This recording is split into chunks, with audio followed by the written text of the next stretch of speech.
Oh geez, Sharon Horne-Ellstrom here. SOAP framework. Oh, today is of course our options, and I'm working on the area of relationships. So the example we'll talk about today is really I don't know. This one is just it's a challenge for me, especially to open up about and talk about.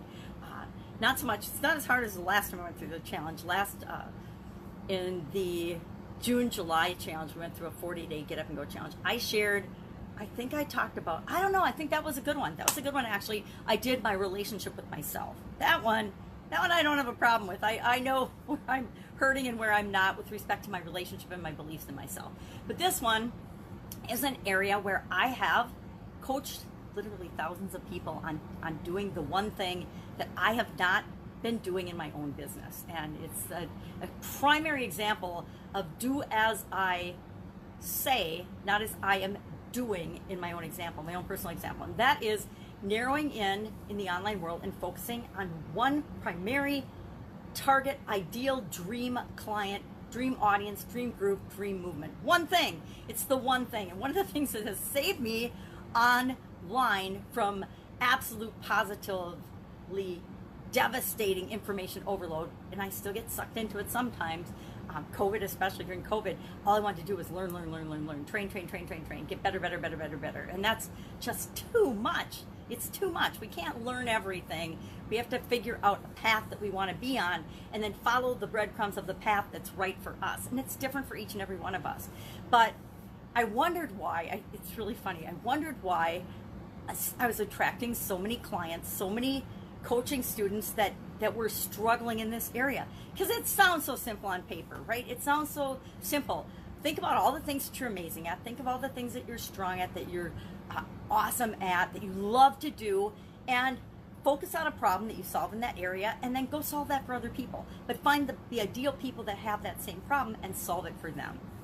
Well, I think what happens as we have a lot of experience and we get older, I mean, hit the big 6-0, so I've done a lot of things. I've been involved in like 27 different industries, quarter century in corporate America, lots of different businesses, lots of different good and bad experiences, lessons that I've learned. And so how do you decide what is the one thing I love?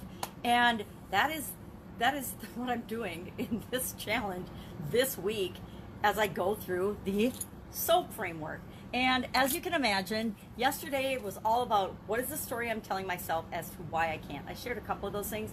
And then what is the story, and to get leverage on myself, why is it essential that I actually do that and narrow down on that? So did all that hard work yesterday, continued through my Lynn Grabhorn, Excuse Me, Your Life is Waiting playbook, and I got back on the horse with that, and I'm really gonna make sure I knock that out in less than a year this time.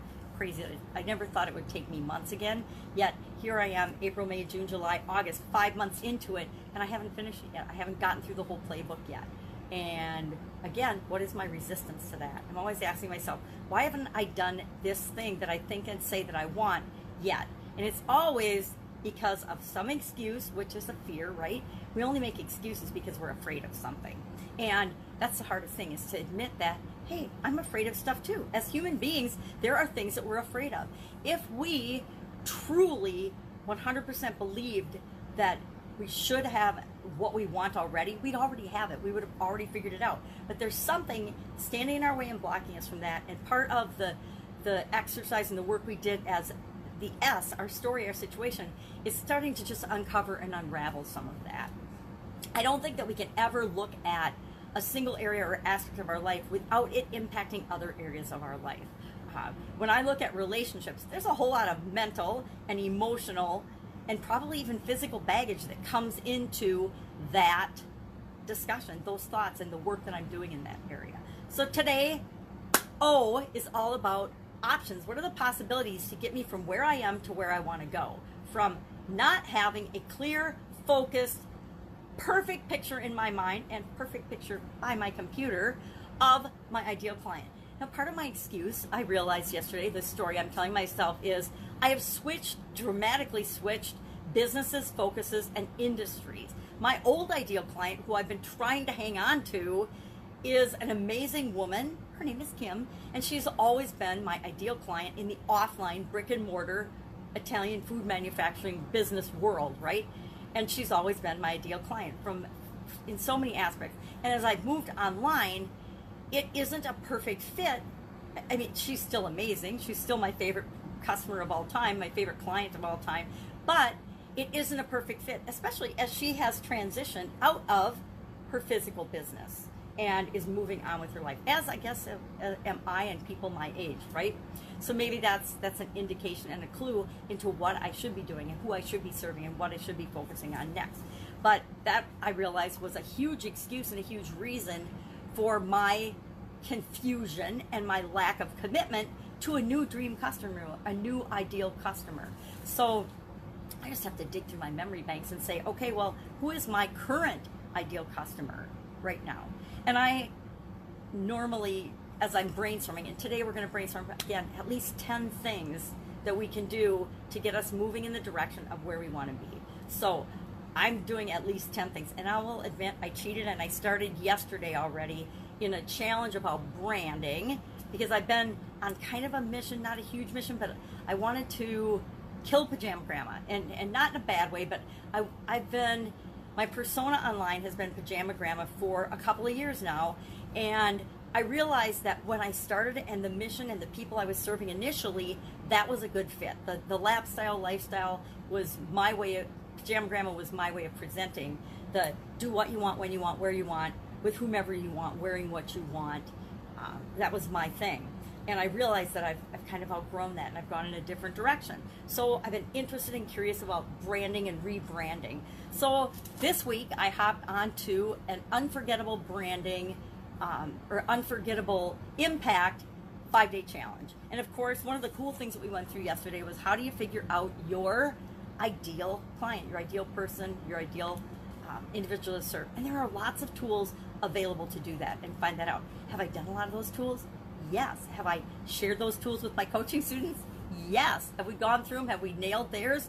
Yes. So, teacher, parent, do as you say, demonstrate, don't just say, actually do and take action. So I'm doing that this week. So one of the cool things and the cool models that she did, and I was working through that last night, we'll continue to work through that today, and I'll look for other things, other possible options and things that can help me get really, really clear on this. But she had her own unique, and I'm just going to run through these steps for and questions to ask about that ideal person to get perfectly crystal clear on who it is you serve so that you can determine how do you speak to that person. So you do the demographics, right? You talk about and you think about their personality. You think about their awareness of the thing that you can do for them. So she's a branding expert. So how aware are people of that they need to brand, that they need to pay attention to how they show up in the world, their marketing, their messages and things? How aware are they of that it's even something that hits their radar? What are their blind spots? What do they absolutely positively want? What do they hate? What does the person that you're going to serve hate? What is she or he absolutely positively so over, so done with, they can't even deal with anymore, they're so sick and tired of it? And ask yourself these questions too, because guess what I've learned through coaching thousands of people is that your ideal client is almost always some previous version of you. You are almost always in the demographic group, the actual ideal client that you want to serve is usually a former version of you, who you were before you got the results that you get for people, who you were before you got involved in the business that you're involved in now. The other one is what are your promises to your ideal client going to be, and then what are you going to offer this person once you know who they are, all about them. So that's just one activity that I'm actually doing right now of all the possible options to get clear on this. That's one of the things, and I kind of snuck ahead to the A in action, which we're going to talk about tomorrow, by actually doing that and participating in that and working on it. I mean, this is my notebook with my notes that I'm chugging away and starting to do that process, process on, because I'm going to do it right along with you, because if I'm going to do a challenge, why would I not want to benefit from it too, by actually doing the work every day? It's just a little bit of work. So today, our action item is to think about all of the options, all of the possibilities, and keeping our mind open and just brainstorming, brain dumping, or looking around and modeling what are at least 10 possible things that you could do to start moving from where you are to where you want to be. And it doesn't matter how outrageous or how far-fetched they are, because usually in the seed of that crazy, far-fetched, weird idea is actually the beginning of something that will really help to move you ahead. So go ahead, brainstorm at least 10 things. And I say brainstorm at least 10 things or more because it gets our mind going. Usually the first couple things we think of. As humans, we tend to think of in absolutes. It's this or it's that. I define this, or I might as well just quit online business because it's all over for me. I'm never going to be successful. We tend to think in absolutes and like there's only two options. I'm not sure I told the story about bidding. In one of the companies I worked for in corporate America, it was a very, very large family-owned organization. And over the years, they had never, ever, ever bid out anything. Any big jobs, anything. It was all based on handshakes and relationships and customs and mostly family relationships was how certain business was delegated. And that was awesome when the company was smaller, but as the company was getting bigger and bigger and bigger, it was really bad and not economical, and the company was making decisions that were like 10 times, if not 30 times more expensive than what the market and a reasonable person would pay for something. So one of the things I did as the quality director there was I said, hey, anything we're going to do that's over X amount of dollars requires that we have at least 3 bids. So when we're going to blacktop the parking lot, it isn't going to go to Cousin Joe automatically. We're going to get Cousin Joe's bid, but then we're going to get at least two other competitive bids. So we're looking at, and we know that we have at least 3 options for anything. So share in the comments below 3 things from your list of 10 or more that you could possibly do to move you from where you are now to where you want to be. I will share mine. I haven't been very good about sharing this challenge or keeping up on I am caught up on the units and putting them in order in the Facebook group, our private Facebook group. So if you don't belong to that and you're just joining us, hop on there and you can go and listen to these lessons in order. I will admit, I was going to keep them under 10 minutes, but I've noticed for about the last week or so, it's been 10, a little over 10, then 11, then 12, then I think yesterday was 15. And so I'm going to have to break down and get a timer to actually keep a giant timer where I can see it so that I don't go over 10 minutes. All right, everybody clear on what we're doing today? Are you clear on what we're doing today? Have fun with this. This is a really fun thing. I don't know, but if you don't think brainstorming is fun, you're not doing it right, because brainstorming is a time to jump back like when you were a little kid and fun and anything is possible and you just throw it all out there. I like to put it on Post-it notes and put them all over, or keep a little notebook with me and just write them down as I go about my day. And it's amazing some of the cool, fun, creative, amazing ideas that we come up with, or some of the things that we see that trigger an idea in us that we didn't even think we were thinking about it. All right, that's it. Have an absolutely amazing day. Get that O nailed, and all the possible things that you could do to get you from where you are to where you want to go. I will be with you tomorrow. We're going to talk all about A, which I already let out of the bag, is action. Because nothing happens until we actually do something. All right, have a great day, and I will catch you tomorrow.